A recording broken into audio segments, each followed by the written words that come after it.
So guys, good morning. Kita nyo naman ang ibon na to ay hindi pantay ang pakpak. At ang kanyang kaliwang pakpak medyo nadali ng saranggola. Kaya sa loob ng isang linggo ng obserbasyon guys ay tiningnan ko kung siya ba ay makakalipad pa na maayos. So far nakita ko naman na malakas ang kanyang resistensya, kaya walang dahilan para hindi natin siya ituloy sa kanyang nasimulan. So guys, nawa ay magbigay ng magandang record ang ibon na to at magbigay ng kakaibang lipad dahil nga kulang ng dalawang pakpak sa dulo ang kanyang kaliwa.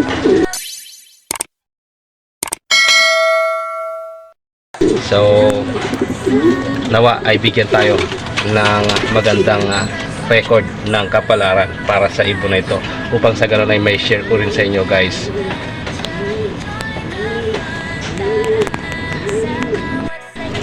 So loading nga mamaya guys, kaya isasabay natin ito pagkat maganda-ganda ang record na binibitawan ng ibon na to. Complete all clock ito, nawa ay magtuloy-tuloy. So binawa ng ating Panginoon na tayo swertihin at palarin sa pagkakataong ito. So uubra kaya guys ang ating mga pabaon sa ating mga ibon, itong bawang lap sa ating North Derby race ng BBCT. So ayan nga, at medyo may tama nga ang isa nating ibon, at nawa ay pagpalain tayo na siya ay makauwi ng ligtas at makapag-clock ng tama. One eternity later.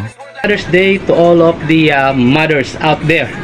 Maraming salamat po, at merong mga nanay na kagaya ninyo na siyang bumubuo ng isang masaya at maligayang pamilya. Maraming salamat po, Happy Mother's Day, at abangan time tayo sa ating North Derby race ng BBCT.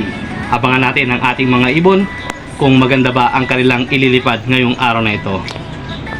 So guys, 8:47 nga ang oras ng 1,000 plus natin. So 1,000 plus pa ang speeda ng ating mga ibon, at mukhang malinis ang impapawid. Wala tayo napapadaan guys na mga galing ng norte. So sa mga pagkakataong ito, inaasahan ko na ang ating mga ibon ay paparating na mula sa Bawang, La Union.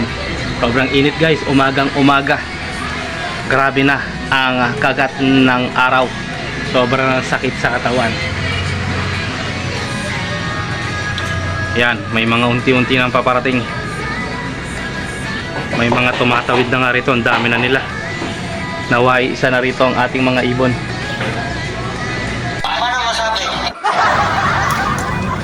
Sobrang init nga guys ng panahon, umagang umaga.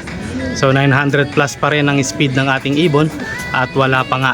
Kaya nga pinakawalan nga natin tong makulit na to, nang sa ganon ay kapag dumating ang ating hinihintay ay pababayin niya ito ng maayos at mabilis.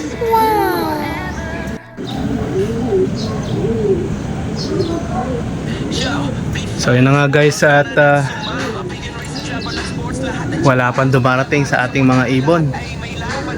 Lapit na nga yung cut-off natin guys, nawa ay makalusot pa sila. Sayang din yung 1 point na ating pinaglalabanan dito. So point system nga ito guys.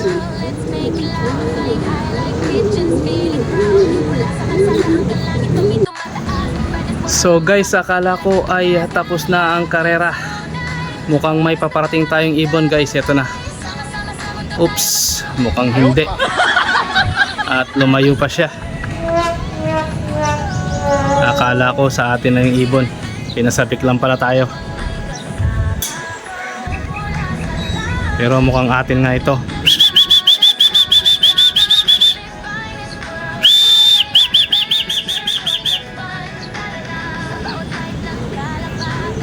Tingnan natin kung sa atin nga.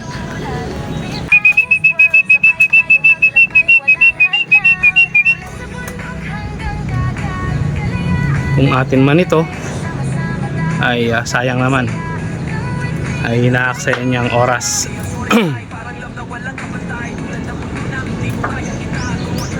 Hindi.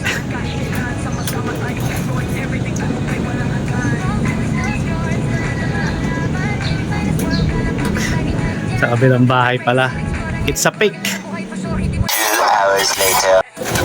So guys, kinaya ngang umuwi ng ating ibon kahit na kulang ang kanyang pakpak.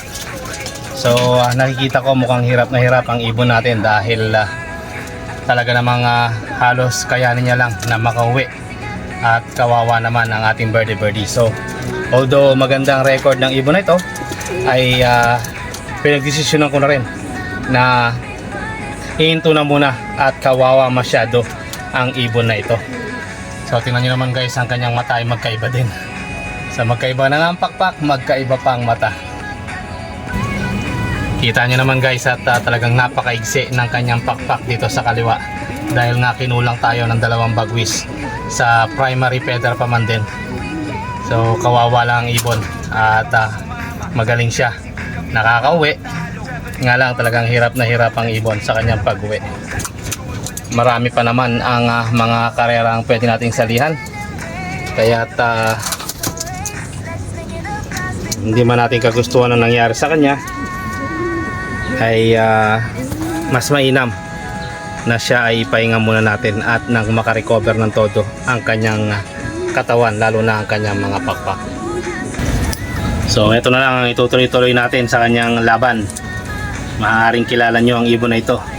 Ayan, tuloy-tuloy nawa siyang makapag tapos ng karera hanggang sa Apari, Cagayan. So tingnan natin guys ang susunod na kabanata sa ating birdie. So yun lamang guys, ang inyong lingkod, The Finest World. Always choose to be happy and be courteous to others. And let the Lord God Almighty be the center of our lives. So bye for now and God bless. Bye-bye. Lahat ng trip walang sablay. Pumunta sa mga lugar, iba't ibang bansa ang travel na may kwento, adventure na magaan. Puso't sports, ganyan ang big body style. Sama-sama lahat ng trip, sabay-sabay magtagumpay. Finest world, let's make it loud. Flying high like pigeons, feeling proud. Mula sa Ang tapang ng matnog.